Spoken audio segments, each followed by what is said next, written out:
ఈ ఐపీఎల్లో ఏ టీం ఓడించవచ్చు అని చెప్పడానికి మరొక example KKR beating Delhi Capitals at Delhi. DC వాళ్ళ హోమ్ గ్రౌండ్ లో ఇప్పటిదాకా ఆడిన 4 మ్యాచెస్లో ఒకటి మాత్రమే గెలిచారు, అది కూడా సూపర్ ఓవర్లో గెలిచారు, మిగతా 3 ఓడిపోయారు. ఎందుకు ఇలా జరుగుతోంది, ఏంటి వాళ్ళకున్న ప్రాబ్లం, ఈ మ్యాచ్ కేకేఆర్ ఎలా గెలిచారు, దాని గురించి కాస్త మాట్లాడుకోవాలి. And of course kings versus kings next match ఇదే, CSK taking on Punjab kings at Chepauk. మరి ఈ మ్యాచ్ కి సంబంధించిన ఇంట్రెస్టింగ్ డీటెయిల్స్ ఏంటి తెలుసుకోవాలా? Let's get started. Welcome to some tales. నా పేరు Kaushik. And first things first, Indian women's team ఒక ట్రైనేషన్ సిరీస్ ఆడుతున్నారు, తెలుసా మీకు?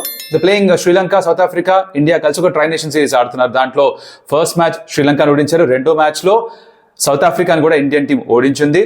ప్రతిక Rawal scored 78 or something, top scorer తను. అండ్ స్నేహ రాణా బౌలింగ్ లో 5 వికెట్స్ తీసుకోవడం was the speciality. Now south Africa Brits scored a century. వాళ్ళకి యాక్చువల్లీ చూస్తే కనుక that very good spot, chasing 276, 278 for win. చాలా కంఫర్టబుల్ పొజిషన్ లో ఉన్నారు. బట్ ఎప్పుడైతే క్రాంప్స్ వచ్చి బ్రిట్స్ బయటకు వెళ్ళిపోయిందో దాని తర్వాత వాళ్ళ స్లైడ్ మొదలైంది. స్నేహ రాణా 5 వికెట్ హాల్ తీసుకోవడం.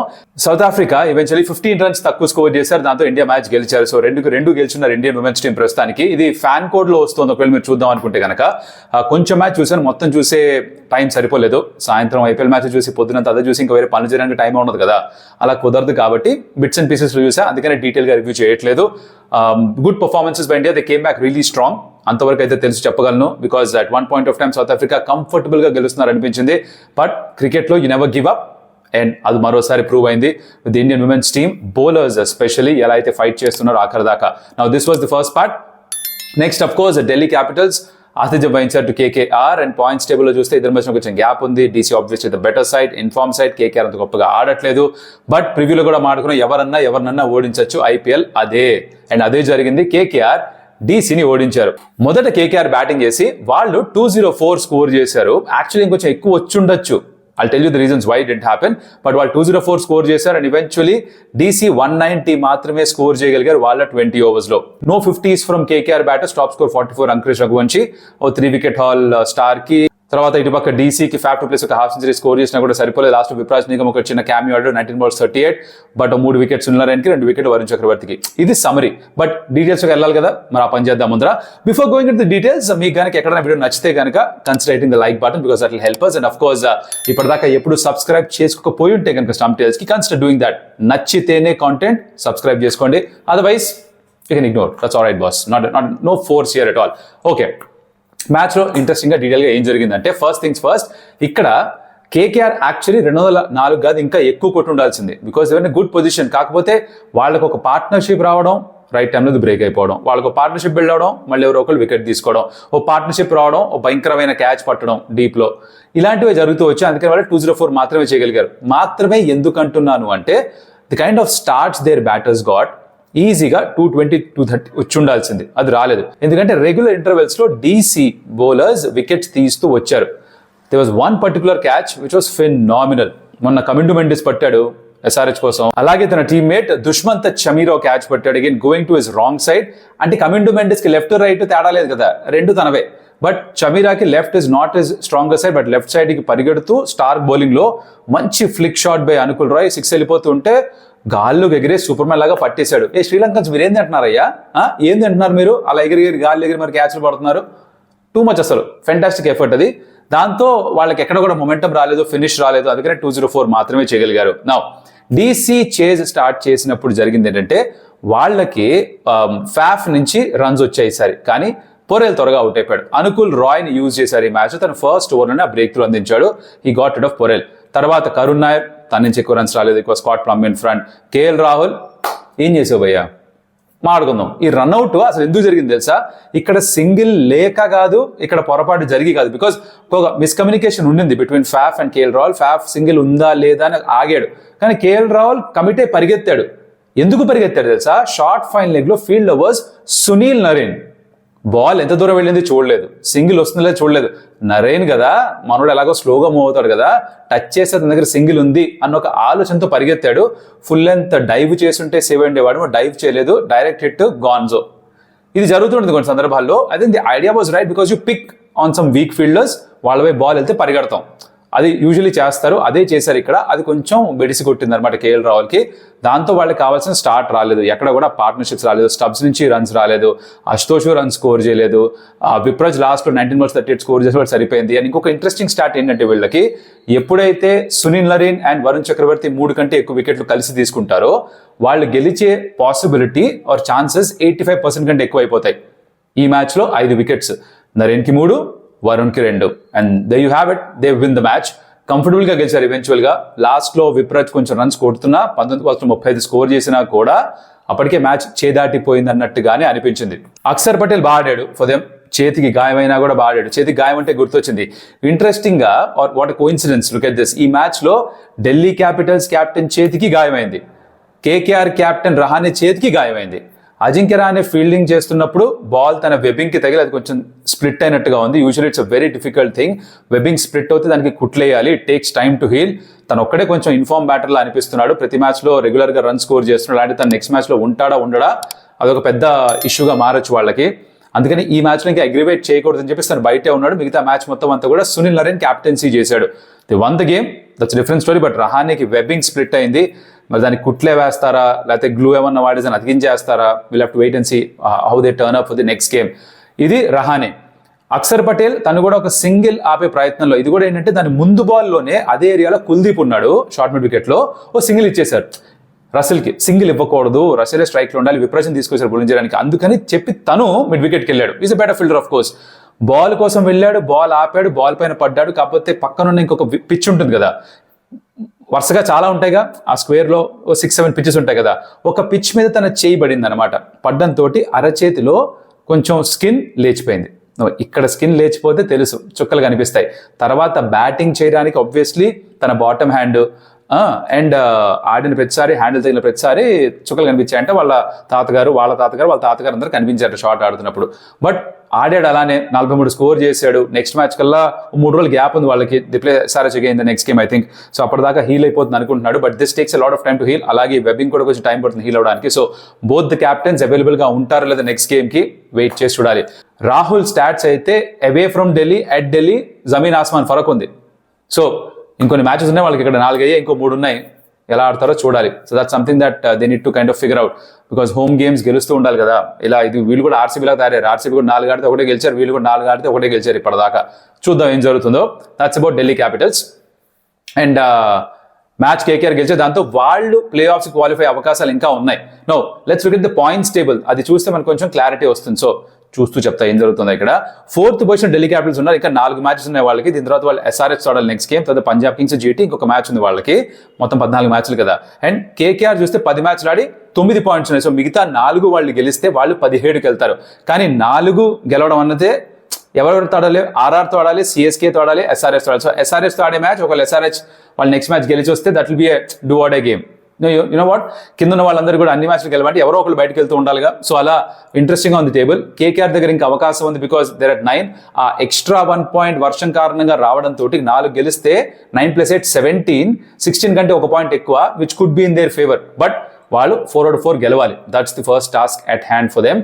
మరోవైపు ఢిల్లీ క్యాపిటల్స్ వాళ్ళు 10లో 6 గెలిచున్నారు. మొదట్లో వరుసగా 4 గెలిచారు కాబట్టి ఇక్కడ వరుసగా ఉన్న మ్యాచ్లు ఓడిపోతున్నా కూడా కొంచెం కుషన్ ఉంది వాళ్ళ దగ్గర. మిగతా 4లో కనీసం 2 గెలవాలి. కనీసం కాదు, ఇంత బాగా స్టార్ట్ చేసిన తర్వాత టాప్ 2 ఐ చేస్తారు. ఆర్సీబీ కూడా అది చెప్పారు, క్వాలిఫికేషన్ గురించి ఆలోచించట్లేదు, టాప్ 2 గురించి ఆలోచిస్తున్నామని. ఎందుకు కమెంట్లో చెప్పండి. We spoke about this yesterday also, కమెంట్లో చెప్పండి మీరు కూడా. ఇది ఈ మ్యాచ్ అమ్మా, ఇది అయిపోయింది, పక్కన పెడదాం. Next match is between the kings. చెపాక్లో Chennai super kings are taking on the Punjab kings. వీళ్ళకి ఏంటి వాట్స్ ఎట్ స్టేక్ అంటే, అగైన్ పాయింట్స్ టేబుల్ చూస్తేనే అర్థమవుతుంది. పంజాబ్ కింగ్స్ ప్రస్తుతానికి 5వ స్థానంలో ఉన్నారు. వాళ్ళది కూడా కేకేఆర్తో ఆడిన మ్యాచ్ వర్షం కారణంగా రద్దవడంతో 1 పాయింట్ మాత్రమే వచ్చింది ఆ మ్యాచ్లో. They will think they last game. So వాళ్ళకి 9 మ్యాచెస్లో 11 పాయింట్స్ ఉన్నాయి. 5 గేమ్స్ ఉన్నాయి ఇంక్లూడింగ్ ది CSK గేమ్. దాంట్లో 4 గెలిస్తే they'll get to 17. Qualification first thing. లేదు, అన్ని గెలిస్తే దిల్ గెట్ టు 19. ఆ టాప్ 2 వస్తుందా లేదా క్వశ్చన్ మార్క్ ఉంది ఇప్పటికి కూడా. బట్ వాళ్ళు చేసుకున్న ఇష్యూ ఇది. స్టార్టింగ్లో భయంకరంగా స్టార్ట్ చేశారు వాళ్ళు కూడా, కొన్ని మ్యాచ్లు గెలుస్తూ స్టార్ట్ చేశారు. బట్ ఎక్కడో వాళ్ళు కూడా కాస్త దారి తప్పారు. కేకేఆర్కి అగేన్స్ట్గా 111 డిఫెండ్ చేసుకోవడం ఎంత పెద్ద పాజిటివ్గా మారుతుందో ఈవెన్చువల్ మనకు అర్థమవుతుంది ఆ క్వాలిఫికేషన్, ఆ ఫైనల్ టాప్ 4 వచ్చేసరికి. Remember this point, okay. So వాళ్ళకు కూడా ఈ మ్యాచ్ ఇంపార్టెంట్. సిఎస్కేకి ఏంటి, ఎలాగో క్వాలిఫై కారు, 1% 0.5% ఛాన్స్ ఉంది. బట్ ఈ మ్యాచ్ ఓడిపోతే ఇంకా వాళ్ళు ఖచ్చితంగా ఎలిమినేటెడ్ అనమాట ప్లే ఆఫ్ రేస్ నుంచి. ఫర్ షూర్ రాసేసుకోవచ్చు, బ్రేకింగ్ న్యూస్ కాదు, బాండ్ పేపర్ రాసి సైన్ చేసి స్టాంప్ చేసేసుకోవచ్చు అనమాట ఎలిమినేటెడ్ అని చెప్పేసి. That's what it's take for CSK. అయితే ఇంట్రెస్టింగ్ ఆస్పెక్ట్ ఈ మ్యాచ్లో ఏంటంటే it is a battle between the uncapped openers on both the sides. సిఎస్కేకేమో it's Ayush Mhatre and Shaik Rasheed, right? ఇటుపక్కేమో it's Prabhsimran and Priyansh Arya. Last time Punjab kings సిఎస్కేతో ఆడినప్పుడు ప్రియాంష్ ఆర్య 39 balls సెంచరీ కొట్టాడు. Remember the knock? ఫ్యాంటాస్టిక్ ఆడాడు తను. అండ్ ఈసారి మరి ప్రప్సిమ్రన్ స్కోర్ చేస్తాడా? ఊరిస్తున్నాడు తను కూడా. మొన్న కూడా 80 కొట్టాడు ఆ వాష్డ్ అవుట్ గేమ్లో. ప్రియాంష్ ఆర్య ఆ మ్యాచ్లో కూడా బాగా పర్ఫామ్ చేశాడు. సో వాళ్ళిద్దరూ కన్సిస్టెంట్గా స్టార్ట్స్ ఇస్తున్నారు ఫర్ పంజాబ్ కింగ్స్. సిఎస్కేకి వాళ్ళు పవర్ ప్లే మొత్తంలో కలిపి ఇప్పటిదాకా 6 6 మాత్రమే స్కోర్ చేశారట ఇన్ని మ్యాచ్ల్లో. Strange, right? దాంట్లో 2 ఆయుష్ మాత్రే బ్యాట్ నుంచే వచ్చాయి. Now compare that to Punjab Kings openers, వాళ్ళు 26 27 6 కొట్టారు పవర్ ప్లేలో మాత్రమే. అంత డిఫరెన్స్ ఉంది 2 టీమ్స్లో కూడా. బట్ ఇక్కడ ఏంటంటే యంగ్స్టర్స్ వచ్చిన తర్వాత, ఈ బేబీస్ ఆర్మీ సిఎస్కే అయిన తర్వాత వాళ్ళు looking at the future. So వాళ్ళ ప్లేయింగ్లో విషయానికి వస్తే వంశ్ బేడి అని ఒక వికెట్ కీపర్ బ్యాట్ ఉన్నాడు, తన్ని ఆడించే ఛాన్స్ ఉంది అంటున్నారు. వికెట్ కీపింగ్ చేయడు, because Dhoni in the field పరిగెత్తే ప్రశ్నే లేదు, మోకాలు అంత సహకరించట్లేదు. సో తను కీపింగే చేస్తారు. వంశ్ బేడి ఒకవేళ ఆడినా కూడా యాజ్ అ బ్యాటర్ ఆడుతున్న దీపక్ హుడా, విజయ్ శంకర్ వాళ్ళ స్థానంలో వంశ్ బేడికి అవకాశం ఇస్తాను. జస్ట్ టు సీ ఫ్యూచర్లో నెక్స్ట్ సీజన్కి తనకి పొటెన్షియల్ ఉందా లేదా, మ్యాచ్ సిమ్యులేషన్ ఆర్ మ్యాచ్లో ఆడితే ఎలా చేస్తాడని.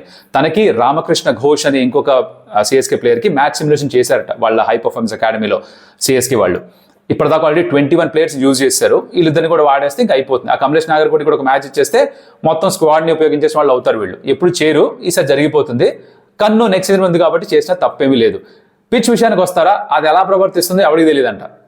రీలే చేసినప్పటి నుంచి మాకు అస్సలేం అర్థం కావట్లేదు, మా మైండ్ అసలు బ్లాక్ అయిపోయింది. ఎప్పుడు ఎలా ప్లే చేస్తుందో మాకు తెలియట్లేదు. ఒకవేళ గనక డ్రైగా ఉండి మాకు స్పిన్నర్స్కి హెల్ప్ ఉంది అనిపిస్తే అశ్విన్ని తీసుకురావచ్చు అని చెప్పేసి ప్రీ మ్యాచ్లో మైక్ హసీ చెప్పారు ఆ కాన్ఫరెన్స్లో. So they will take a look at the pitch on the match day. ఆ రోజు సాయంత్రం 1 గంట 2 గంటల ముందర చూసి అప్పుడు ఒక నిర్ణయం తీసుకుంటారేమో వాళ్ళు అశ్విన్ ఆడించాలా లేదా అని.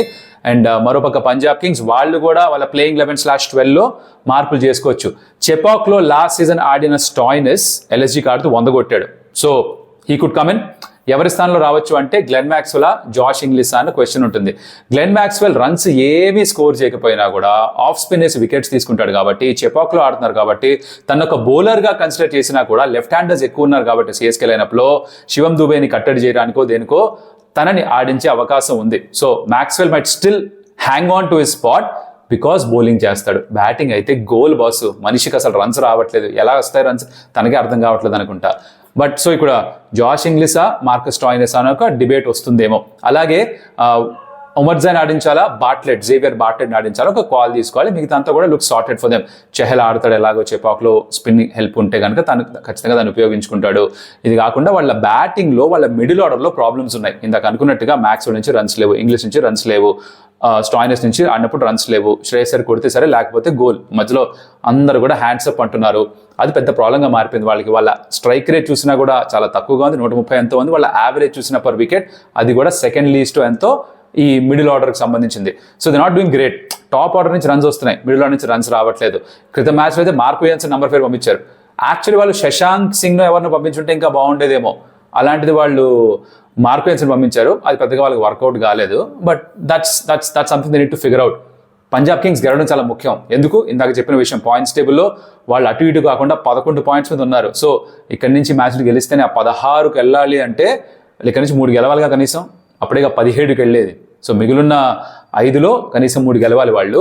అప్పుడు క్వాలిఫై అవకాశం ఉంటుంది. ఇంత బాగా ఆడిన తర్వాత, ఇంత మంచి స్క్వాడ్ ఉన్న తర్వాత they wouldn't want to miss out on qualification. చాలా సందర్భాల్లో జరిగింది. గ్రేట్ సైడ్స్ ఉన్నప్పటికీ, మంచి స్టార్ట్ దొరికినప్పటికీ, సగం సీజన్ డామినేట్ చేసినప్పటికీ వాళ్ళు ప్లే ఆఫ్స్ క్వాలిఫై అవ్వకుండా బయటికి వెళ్ళిపోయిన సందర్భాలు ఎన్నో ఉన్నాయి. అది పంజాబ్ కింగ్స్ స్వయం కృతాపరాధం చేయడంలో నంబర్ 1 వీళ్ళు డాక్టరేట్ తీసేసుకున్నారు. అది రిపీట్ కాకుండా చూసుకోవాలి. Shreyas Iyer and Ricky Ponting ఎలా చేస్తారో వాళ్ళకే తెలియాలి. CSK can be party spoilers. CSK గెలిస్తే కేకేఆర్కి, ఎల్ఎస్జీకి, వీళ్ళందరికీ కూడా హెల్ప్ చేసిన వాళ్ళు అవుతారు. బికాజ్ ఆ 4th స్పాట్కి 3rd స్పాట్కి రేస్ ఇంకొంచెం ఓపెన్గా ఉంటుంది అనమాట. ఐ థింక్ టాప్ 2 వెళ్ళిపోతారు ముందరికి. ఆర్సీబీ ప్రస్తుతానికి 14 pointsతో టాప్లో ఉన్నారు. సెకండ్ స్పాట్లో ఎంఐ ఉన్నారు. జీటీతో ఎస్ఆర్హెచ్ మ్యాచ్ ఉంది. అది వాళ్ళు జీటీ గెలిస్తే వాళ్ళు 14 వెళ్ళిపోతారు. ఎస్ఆర్హెచ్ గెలిస్తే ఆ 3rd 4th స్పాట్ కొంచెం ఓపెన్ అవుతుంది రేస్. అలా ఉందన్నమాట. సో ఇక్కడ సిఎస్కి గెలిస్తే మిగతా అందరికీ హెల్ప్ చేసిన వాళ్ళు అవుతారు, ఓడిపోతే వాళ్ళు ఎలాగో పెట్టబెళ్ళ చదువుకుని వెళ్ళిపోవచ్చు, మిగతా మ్యాచ్లు ఫార్మాలిటీ కోసం ఆడాలి. ఇదమ్మా సంగతి. ఇది పరిస్థితి అనమాట. So you can let me know, మీరు ఏ టీంకి రూట్ చేస్తున్నారో ఈ మ్యాచ్లో. సిఎస్కి గెలవాలనుకుంటున్నారా, పంజాబ్ కింగ్స్ గెలవాలనుకుంటున్నారా, మీ ఉద్దేశంలో ఎవరు బాగా ఆడతారనిపిస్తుంది కమెంట్లో చెప్పండి. అలాగే like the video and of course share it your friends. Comment చేయండి about whatever you think about ఈ వీడియోలో మనం మాట్లాడుకున్న విషయాలు. ఏదో ఒక టాపిక్ మీకు నచ్చుంటుంది, కరెక్ట్ అయ్యాడు, దాని గురించి కమెంట్ చేయండి. అండ్ ఆఫ్ కోర్స్ ఇప్పటిదాకా సబ్స్క్రైబ్ చేసుకోకపోయింటే consider doing that, because that will give us a lot of validation. And next video మళ్ళీ కలుస్తాం. అప్పటిదాకా సెలవు. అడియోస్ అమిగోస్.